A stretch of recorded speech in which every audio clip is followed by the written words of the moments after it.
Hello, welcome back to my channel. I'm Suhani or Sushi, and today I will be giving you a few tips on how I scored 99 in my class 10 English board. And if you're in cbse, you can refer to this video. Since the formats of class 10 and 12 are pretty similar, if you're in 12th, you can also watch this video.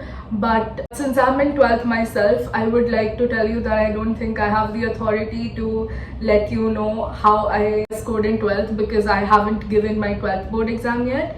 But I just wanted to share a few tips that I'm still using to this date since class 10 for English. And I hope this is really helpful for you guys. This video will be divided into segments so that it's easier to access the part you need help with. Every paper starts off with the reading section, so that's where I will start too. So when it comes to reading, you need to improve your vocabulary in general, be familiar with synonyms and antonyms, and for that you need to practice. And by practice, I won't recommend you to do PYQs because previous year questions are obviously according to the previous year patterns, and patterns keep changing. So I would suggest you guys refer to sample papers rather than PYQs. So when it comes to English, the competency based passages are becoming harder day by day, and I know it's such a struggle, but trust me, practice makes perfect in this case. So the first thing is, do not panic if you do not know an answer. Take your reading time properly, read the passage properly, and decipher each and every question. Don't be in a hurry to complete it. I know English is one of the lengthy papers since there's a lot of writing and everything to complete, but trust me, you will complete it on time if you practice time management.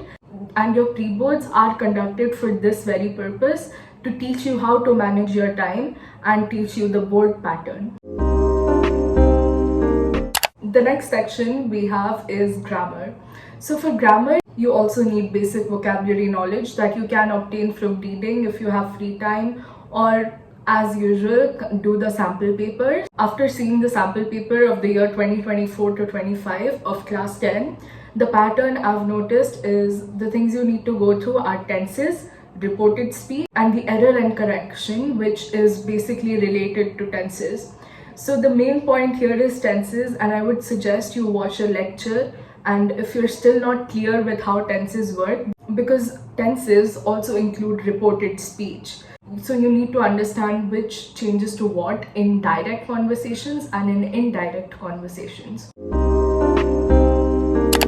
Then when it comes to writing, the format matters a lot, and while you're in a hurry, make sure your handwriting is still legible. And I know that handwriting doesn't mean everything. The content is what actually matters. But trust me, when it comes to writing, you need to make sure everything is aligned properly. And this way, this creates an impression on the teacher who's checking your paper. And if they're in a good mood, you might as well just get full marks.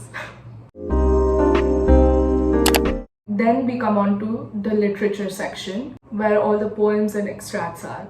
So here, you need to make sure that of each poem, you go through each and every literary device. You see, literary devices are really important, and they will come as MCQs in the extract-based questions. What I would suggest is you make a particular book or just a notepad, anything like that, and make a list of all the literary devices and what they exactly mean. For example, alliteration is the repetition of words that start with the same consonant, or simile is the comparison of two objects using the words as and like, or personification is giving human-like tendencies to non-living objects.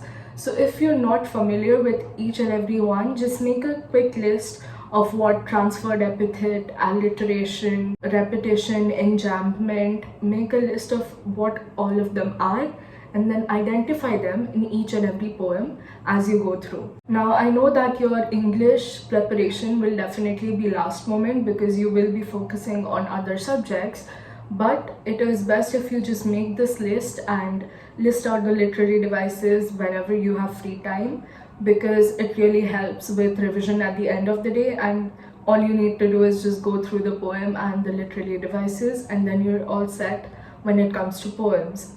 Now, when it comes to extracts and the long answer part, Usually the 2 or 3 mark questions are pretty direct and you can answer them easily. But when it comes to the 5 mark questions where you have to write 120 to 150 words, that's when it may get a little complicated. For example, how you need to form sentences and how you need to reach the word limit. And word limits are also really important. I found these questions from the 10th and the 12th sample papers this year, from the year 2024 to 2025. So the one that's in 10th and in 12th, I'm just going to read it out. So when it comes to 10th, the 5-mark question is, both poems, Dust of Snow and Fire and Ice, use contrasting elements of nature to convey their respective messages about life and human emotions, but they do it differently. Examine the differences. And then when it comes to 12th, the question is, how do characters of Sophie from Going Places and Subbu from Poets and Pancakes compare and contrast? So in both of these, you can see how 2 different chapters are being linked and how they are asking you to examine the differences between them. So it can go both ways. They can also ask you to find out similarities between those 2 chapters. This is why you need to be thorough with the chapters. And by thorough, I don't mean you need to remember each and every word. By that, I mean you need to understand what the chapter is trying to tell you. And another thing that I've noticed a lot being repeated is character sketches of a few characters.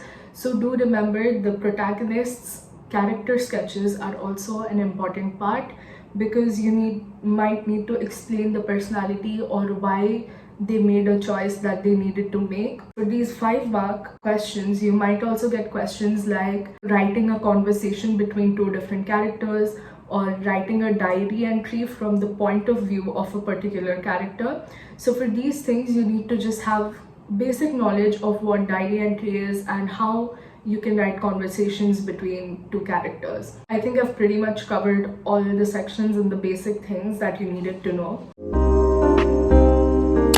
Now, when it comes to paper presentation, this is also a really important part. The way you present your paper is the first thing that the examiner sees, right? Which is why it is important for you to make sure your handwriting is good. Mine wasn't that good to a very great extent either, but the thing is, it just needs to be neat and clean, because once you have a particular handwriting and you're used to it, you can't really change it suddenly, and I understand that.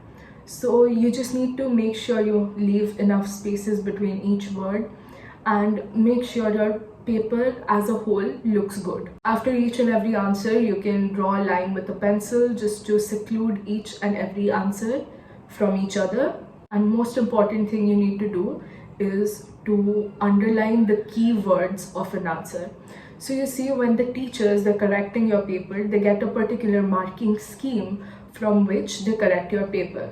So if the keywords that you've underlined somehow match with the marking scheme, then you end up getting full marks. Identify which words are the key elements of a certain answer and underline them so that it's easy for the examiner to check the paper, and also so that it looks presentable. Make sure everything is aligned towards the left. It looks really neat and clean and aligned with the margin. So I'm showing you a pre-board paper of mine. And as you can see, I tried to make sure that my handwriting was good. Obviously, I do not have access to my board paper, so I can't show it to you. But I made sure to underline all the keywords. Elaborate your answer and justify it as much as you can when it comes to the 5-mark questions, because you need to make sure that you finish the word limit. Don't be over the limit or under it. Make sure you are within the limit, because the limit is given to you for a reason, right? I think this is pretty much what I did. And lastly, I watched extra classes videos on YouTube for the summaries of each and every chapter, and Vedantu's videos for the grammar parts. For example, the writing formats and etc. You can find writing formats very easily on Google. You don't even need to refer to any notes, so don't panic if your teacher has not given you notes of how a format should be, because you can find it easily on the internet. And when your teacher in class tells you to underline something, or if something is important, I would advise you to actually listen to them and take their advice, because they are experienced teachers after all. and I am just a senior of yours who is trying to help you out, but your teachers come first.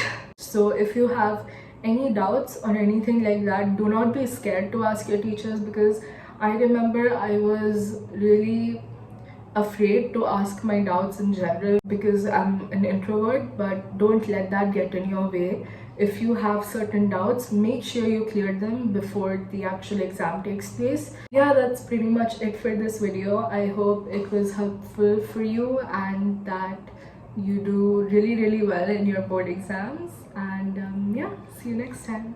Bye.